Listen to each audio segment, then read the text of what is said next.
আজি অসমৰ এই কথাবোৰ মানুহে বিশ্বাস নকৰে যে 1 লাখ চাকৰি আমি দিব পাৰো। চাকৰি দিয়াটো সহজ, এটকাও ঘোষ নোলোৱাকৈ দিয়াটো বহুত টান কাম। এটকাও ঘোষ নোলোৱাকৈ আজি যেতিয়া মই জাগিৰোডত আছিলো, ডেকা লৰাই মোক সুধি আছিলে, দাদা পুলিচৰ ইণ্টাৰভিউ ডেট কেতিয়া হ'ব? এইটো নকয় যে মোক চাকৰি দিয়ক, খালি খুৰে ডেট কেতিয়া, কাৰণ তেওঁলোকে জানে যে 5 লাখ 4 লাখ টকালৈ চাকৰি দিয়াৰ সময় গুচি গ'ল। এতিয়া মই মাত্ৰ দৌৰিব লাগে আৰু চৰকাৰী চাকৰি পাব লাগে। আজি অসমত 3rd গ্ৰেড 4th গ্ৰেডৰ পোষ্ট ওলাই, কোনো আমাৰ ওচৰত নাহে চাকৰিৰ কাৰণে। ACS APSCৰ চাকৰি ওলাই, কোনো আমাৰ ওচৰত নাহে। কিয় নাহে? আমাৰ ওপৰত বিশ্বাস নিৰ্মাণ হ'ল যে এইখন চৰকাৰে টকা নাখায়,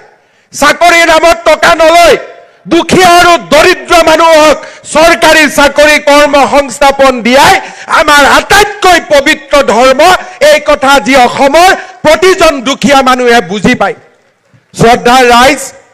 যেতিয়া মই তাতে গৈ কৈছিলো যে আমি মুখ্যমন্ত্ৰী আৱাস যোজনা কৰিম, তেওঁলোকে কয় যে ছাৰ আসাম মে কেছে সম্ভৱ হোগা? অসমত সকলো সম্ভৱ। এইখন ৰত্নগৰ্ভ অসম, ইয়াত সকলো সম্ভৱ। মাত্ৰ অসমৰ মানুহে যেনেকে লাচিতে সংকল্প লৈছিল মই মোগলক হৰুৱাম, তেনেকে আমি সংকল্প ল'ব লাগে। এবাৰ সংকল্প ল'ব লাগে যে খেতি পথাৰবোৰ খালী হৈ পৰি থাকিব নিদিওঁ। এবাৰ সংকল্প ল'ব লাগে মই ডেকা ল'ৰা, দেউতা মাক কষ্ট নিদিওঁ, নিজে কিবা এটা কৰি খাম। এবাৰ সংকল্প ল'ব লাগে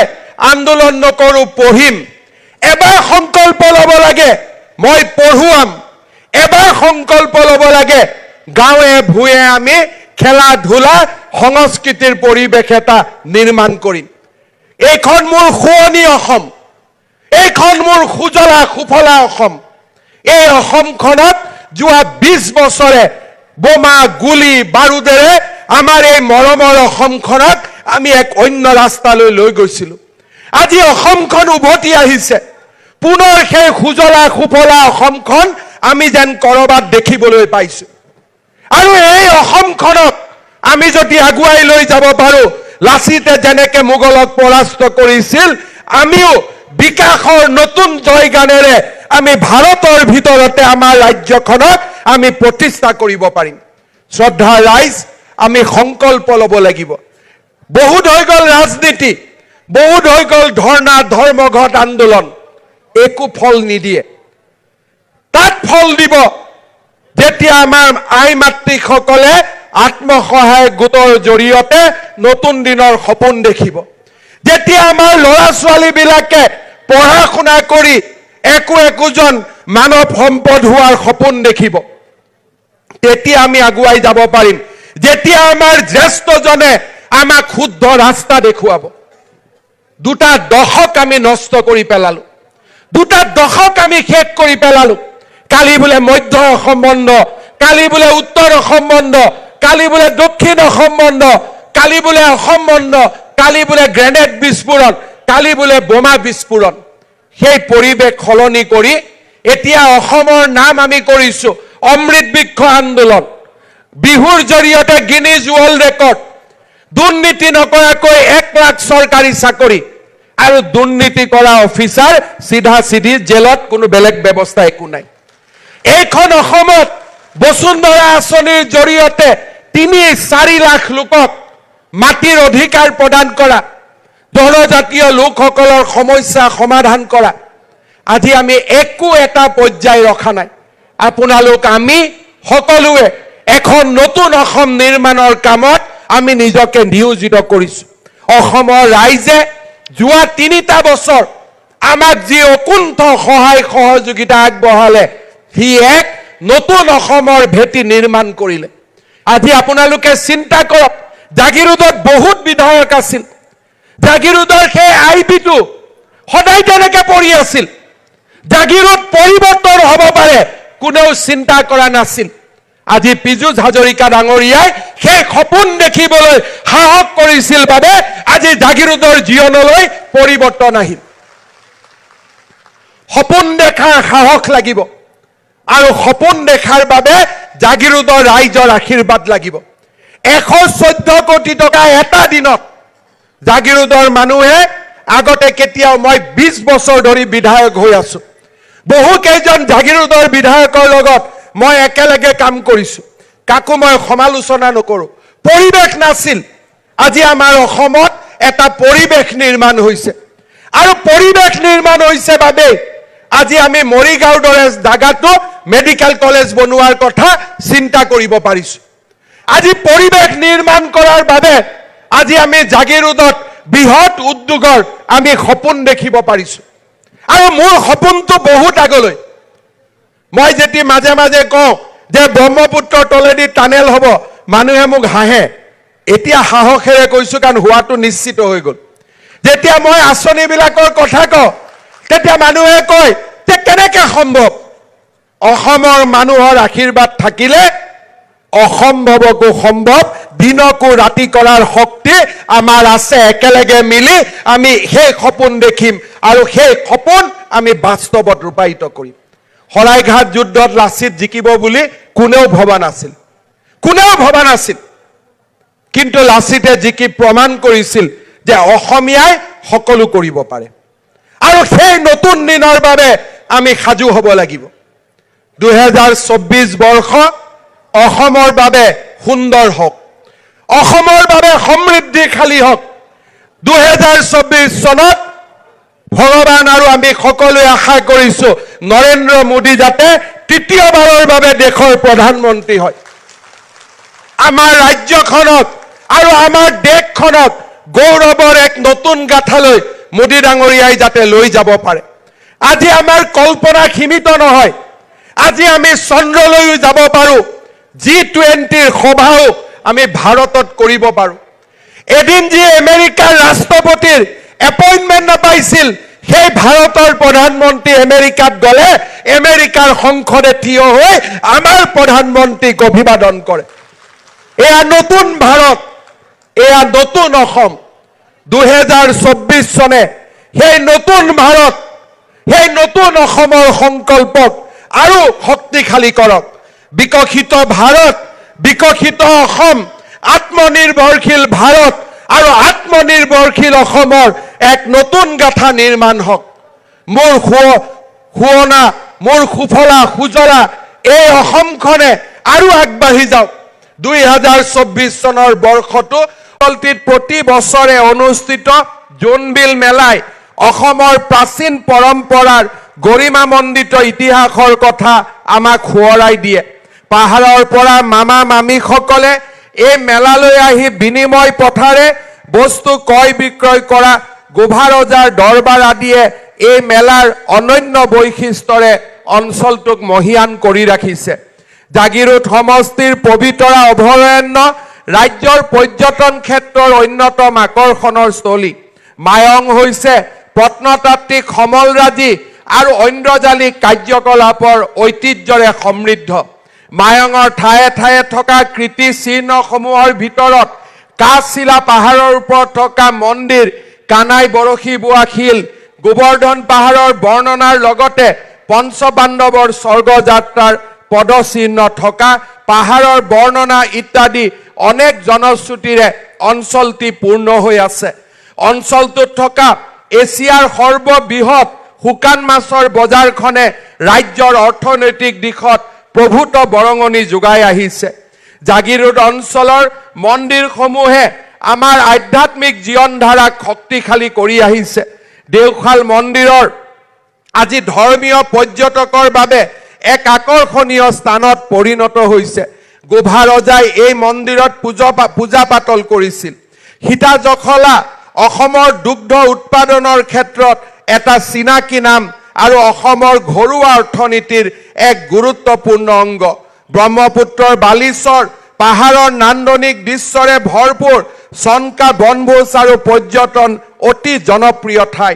অসমীয়া সাহিত্য জগতৰ কাণ্ডাৰী লক্ষ্মীনাথ বেজবৰুৱাৰ জন্ম হৈছিল আহতগুৰিত 19বিংশ শতিকাত এইগৰাকী মহান সাহিত্যিকে অসমীয়া ভাষা সাহিত্যৰ জগতলৈ আগবঢ়াই যোৱা স্মৃতি আমাৰ বাবে সদায় পাতস্মৰণীয় মই আজি আপোনালোকক অত্যন্ত আনন্দ সহকাৰে ঘোষণা কৰিছো যে এই বছৰৰ পৰা আগৰ দৰে আমি জাগিৰোডৰ আহতগুৰিৰ মহৰ যুঁজ আমি ভোগালী বিহুৰ সময়ত পালন কৰিব পাৰিম আৰু এই ক্ষেত্ৰত থকা সকলো বাধা নিষেধ চৰকাৰে প্ৰত্যাহাৰ কৰিছে আজি আমাৰ জাগিৰোড সমষ্টিত 85 কোটি টকাৰে ৰেলৰ উৰণ সেতু নিৰ্মাণ হ'ল তৰঙা বিলৰ সৌন্দৰ্য বৰ্ধন আৰু বিলৰ পাৰত সাইকেল ট্ৰেক নিৰ্মাণ হ'ল লোক নিৰ্মাণ বিভাগৰ পৰিদৰ্শন বঙলা প্ৰায় 9 কোটি টকাৰে নিৰ্মাণ হ'ল জাগিৰোড উন্নয়ন প্ৰাধিকৰণৰ স্থায়ী কাৰ্যালয় হ'ল 750 খন আসনযুক্ত ক্ৰীড়া সন্থাৰ আটকধুনীয়া প্ৰেক্ষাগৃহ নিৰ্মাণ হ'ল জাগিৰোডত জনসংযোগ বিভাগৰ ডিজিটেল LED বিলবোৰ্ড নিৰ্মাণ হ'ল শ্ৰদ্ধাৰ ৰাইজ আপোনালোকে সকলোৱে জানে জাগিৰোডৰ কাগজ কলৰ যি আমাৰ বাবে অভাৱনীয়ভাৱে বন্ধ হৈ গৈছিল হিয়ে জাগিৰোডৰ প্ৰতিগৰাকী জনতাৰ মাজত এক বেদনাৰ ছাপ পেলাইছিল আমিও কি কৰিম কি নকৰিম ভাবি ৰাস্তা বিচাৰি পোৱা নাছিলো চৰকাৰ গঠন হোৱাৰ পিছত আৰ্থিক অৱস্থাৰ কথা জানিও বুজিও মনত অদম্য সাহস লৈ জাগিৰোড পেপাৰ কলৰ সমস্যা নিৰ্মাণৰ বাবে ৰাজ্য চৰকাৰে প্ৰচেষ্টা কৰিছিল এই প্ৰচেষ্টাত ৰাজ্য চৰকাৰে কাছাৰ পেপাৰ মিল আৰু জাগিৰোড পেপাৰ মিলৰ বাবে ৰাজ্য চৰকাৰে 810 কোটি টকা খৰচ কৰি জাগিৰোড আৰু কাছাৰ পেপাৰ কলৰ শ্ৰমিকসকলৰ চকুৰ পৰা চকু পানী মচি পেলোৱাৰ ব্যৱস্থা হাতত লৈছিল এই পেপাৰ মিলৰ বহুজন যুৱক যুৱতীক আমি অসম চৰকাৰত আমি চৰকাৰী চাকৰি দিয়া পৰ্যন্ত আমি ঐতিহাসিক সিদ্ধান্ত লবলৈ সক্ষম হৈছিলো আজি মই বিশ্বাস কৰো জাগিৰোডৰ পেপাৰ কলৰ দুখ লগা ইতিহাস আজি অতীত হৈ গল আজি জাগিৰোড পেপাৰ কলৰ কৰ্মীসকলে মোক আহি ধন্যবাদ জনাইছে মই ভাবো এয়া ধন্যবাদৰ পাত্ৰ মই নহয় আপোনালোকৰ ভালৰ কাৰণে চিন্তা কৰা অসমৰ 3 কোটি পৰিয়াল 3 কোটি মানুহ এই ধন্যবাদৰ পাত্ৰ কাৰণ তেওঁলোকৰ আশীৰ্বাদতে আমি জাগিৰোড পেপাৰ মিলৰ সমস্যা সমাধান কৰিবলৈ সক্ষম হৈছিলো শ্ৰদ্ধাৰ ৰাইজ জাগিৰোডে এতিয়া নতুন দিনৰ নতুন বিকাশৰ বাবে অপেক্ষা কৰি আছে আৰু কেইটামান দিনৰ ভিতৰতে জাগিৰোডলৈ অসমৰ সৰ্ববৃহৎ বিনিয়োগৰ আটাইতকৈ ভাল খবৰ আহিব বুলি মই